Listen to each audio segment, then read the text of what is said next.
song, Giving Out. Don't let the lights go out, you'll hear me scream and shout is one line.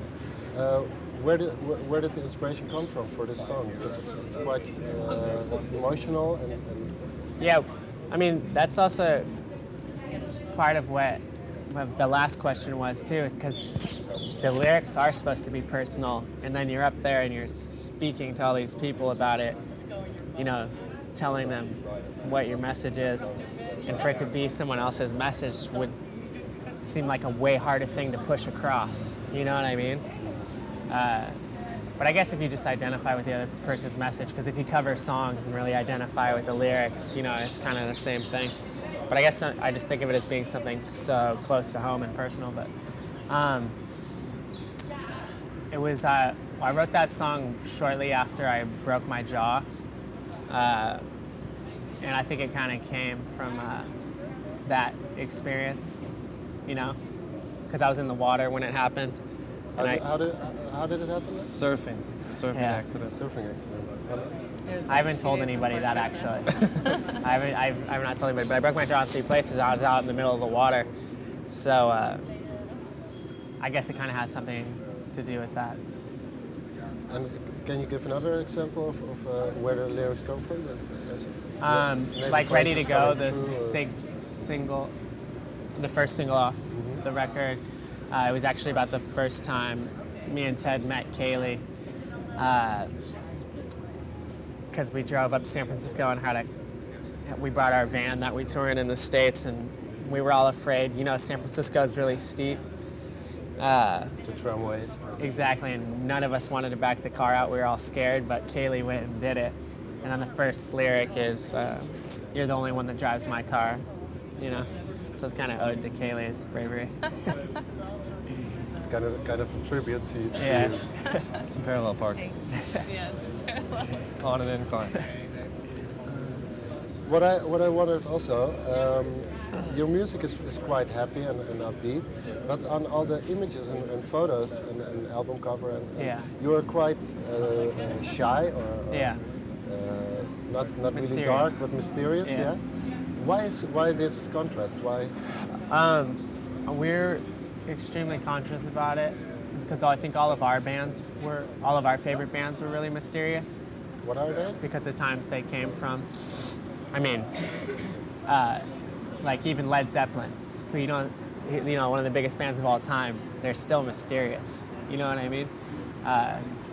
And Well, a lot of the imagery from the songs is pretty.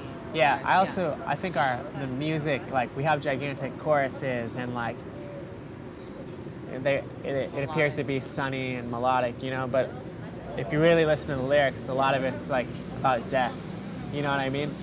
So I guess we're just into the contrast of things. But, you know, now the way it is now is it's like to sell a lot of records, most people have reality TV shows and they expose absolutely everything in their life. So for us, we were trying to go the opposite way with it, you know? We'll see how it works out. Maybe when the third album comes out, we'll decide to do the reality TV show. If it pays enough. Yeah, So- exactly. And what I also wondered about, I asked about influences, but what was for you the first CD you bought? Mine was Nirvana, Nevermind. Yeah, I'm not sure. I got most of my records from my father. What was the first CD you? I mean, Papa. the first thing that surprised me the most was he gave, because he's a lot older, but he still always stayed with the times, and he gave me Bleach, like before Nevermind even came out, which is really strange to me now that he was like so on top of grunge scene as like a 50-year-old man. Was he musical? Did you have a musical? Yeah. My father played the drums as well. Her dad, too. And your sister is also musical, but your parents? Yeah, my stepdad, he started White Zombie, the band, and he was also in this punk band called Youth Gone Mad. You know, they used to play with Black Flag all the time, Social Distortion. Did your passion for music start there? Or? He's the one who gave me my first guitar. But it's like, you know, I was passionate about music before I had ever even met him. You know what I mean? I was listening to records, and I think Beavis and Butthead had a big impact on me on MTV, you know? And he helps produce me and my sisters, everything we've ever done, you know what I mean? He has a studio upstate New York, so we always record with him. And you know, he's always been there anytime I wanted to record anything.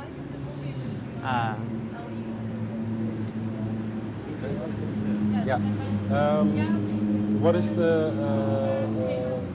which instrument you have are you the most proud of, or are you the most happy with?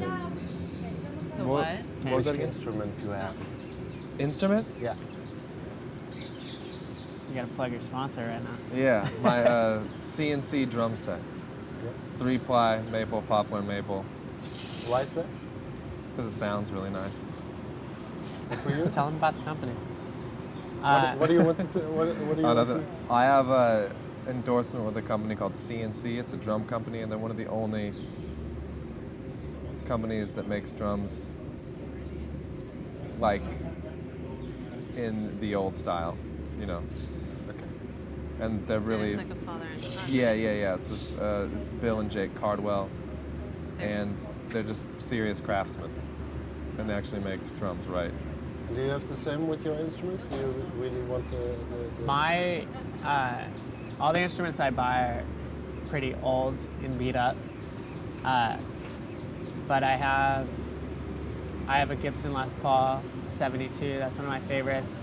And then I have a 50s Martin that my mom gave me. That is rumored to have been Elvis's once. And then the guitar I play now is a 68 SG, and the neck was broken, but I had it fixed. I really love that guitar.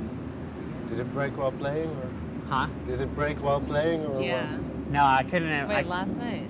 Oh no, that wasn't the guitar. I wouldn't have been able to afford it if I didn't buy it with the neck broken. You know what I mean? Because they're really expensive. broken. You can't, yeah.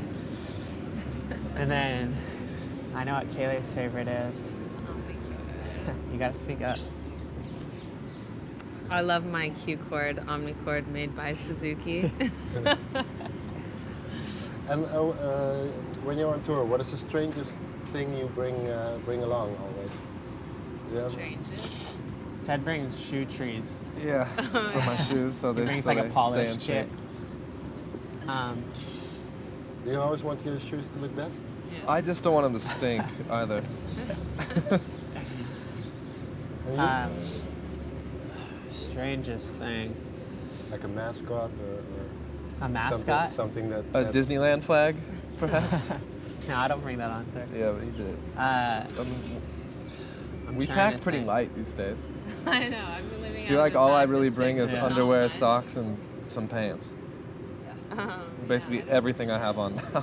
We That's have all I bring. we have actually this feather in the van that's been there since we bought it. In the van, we bought it at 0 miles and it has 300,000 miles on it. We got it in 2005, and that And the was in there feather's still- on the first tour. So it's still just been in there in this little crevice. Will you miss it if it's gone? Yeah. The van will I probably explode Yeah. if it's gone. It's a good luck feather. And when you're on tour, do you have a guilty pleasure? Candy. This guy eats a lot of candy. How much candy? How much candy? So Like much every that city we stop my in, he has back to go to tooth the here is dentist. falling out. It's completely He's gone. having to get a root canal because Yeah, of I'm tour. gonna, no, Because of no, his it guilty has pleasure. to be pulled. Oh. Too much Sour Patch Kids, or too many Sour Patch Kids. And In the Netherlands, we have to buy the buckets. Yeah. I don't know if you discovered that.